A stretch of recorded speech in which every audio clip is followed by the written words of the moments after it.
सारी दुनिया की ठोकर खा लो, सारी दुनिया के हाथ जोड़ लो, सारी दुनिया से निवेदन कर लो, और उसके बाद भी तुम्हारी दुख की घड़ी समाप्त नहीं हो, तब प्रयास करना। तुम्हारे घर में कोई गमला हो, कोई पौधा लगा हो, जो भी पौधा लगा हो, हम ये नहीं कहेंगे कि वो गुलाब का है कि गेंदा का है कि शमी का है कि बेलपत्री का है। जो पौधा तुम्हारे घर में लगाओ, जो पौधा, एक प्रयास करना। अभी सावन चालू हुआ है, अगर तुम्हें लगता है कि मेरी दुख का समय समाप्त नहीं हो रहा, मेरी दुख की घड़ी समाप्त नहीं हो रही, तो घर में रहने वाले जितने लोग आस्था चैनल पर कथा सुन रहे हैं, जितने फेसबुक यूट्यूब पर कथा सुन रहे हैं, और जितने पुष्कर राज की इस पावन धरा पर बैठकर कथा सुन रहे हैं, उनसे निवेदन करेंगे, श्रावण 2 सावन अब की बार हैं, एक अधिक मास का भी पड़ेगा और एक श्रावण ये पड़ेगा। ये जब 2 श्रावण पड़ते हैं तो इसमें हरि और हर का मिलन होता है, हरि और हर का मिलन, क्योंकि अधिक मास जो है वो भगवान पुरुषोत्तम का है, भगवान विष्णु का, और सावन के मध्य में अगर पड़ रहा है तो देवाधिदेव महादेव के साथ भगवान हरि का मिलन हुआ है, इसलिए इसको हरिहर श्रावण कहते हैं। ये 2 महीने के श्रावण में अगर मान लो एक दिन आपका निकल भी गया, 2 दिन आपके छूट भी गए, कोई दिक्कत की बात नहीं।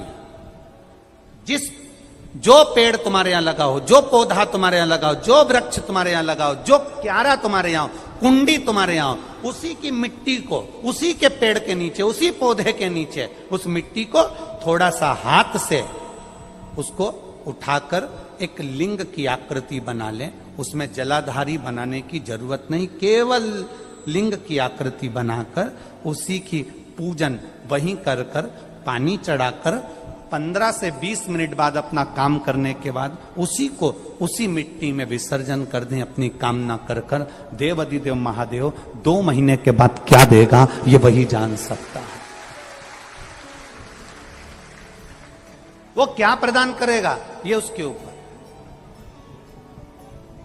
देख लिया हमने, बहुत बहुत प्रयास कर कर देख लिया, सारी दुनिया का हमने प्रयोग कर कर देख लिया। इनसे भी पूछा, उन्होंने कहा वाशरूम इधर बना दो, वास्तु शास्त्री ने कहा ये बना दो, ज्योतिषाचार्य ने कहा ये बना दो, उन्होंने कहा ये बना दो, उन्होंने कहा वो बना दो। हमने दुनिया का काम कर कर देख लिया, हाथों की अंगूठियां बदल कर देख ली, नग आभूषण बदल कर देख लिए, सोने की दिशा बदल कर देख ली, सीढ़ियों की दिशा बदल कर देख ली। अब जब सारी दिशा बदल कर देख ली, सारा काम कर कर देख लिया, उसके बाद भी अगर हमारी ग्रह दशा नहीं सुधरे, हमने सबके दरवाजे जाकर देख लिया, देवी देवताओं के भी धोख धोख के देख लिया, पर जब भी अगर हमारी दशा ना सुधरे तो फिर कहीं मत जाना, महादेव के चरणों में जाकर बस उसकी आराधना में लग जाना, फिर वो संभाल लेगा। बहुत तकलीफ है और नहीं हो रहा काम, बहुत दिनों से लगे हो, नहीं हो रहा, हरा मूंग ले जाओ।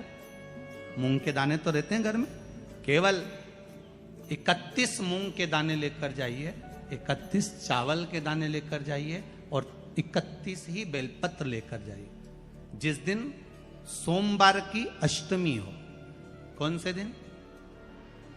सोमवार की अष्टमी हो, उस दिन शंकर जी के मंदिर में जाओ, 3 चीज लेकर जाओ, मूंग के दाने, चावल, बेलपत्र। चावल जो 31 लेकर गए हो, अपनी कामना कर कर शंकर जी की देहली पर रख दो, चौखट पर, कहीं पर भी एकांत में उसको रख दिया। मूंग के जो दाने लेकर गए हो 31, वो नंदी के पास में, जो नंदी का पांव ऊंचा रहता है उस पांव के पास रख दीजिए। और जो 31 बेलपत्र लेकर गए हो, वो 31 बेलपत्र अशोक सुंदरी वाली जो जगह है, आपको पहले बताया है कथा में, अशोक सुंदरी जी का स्थान,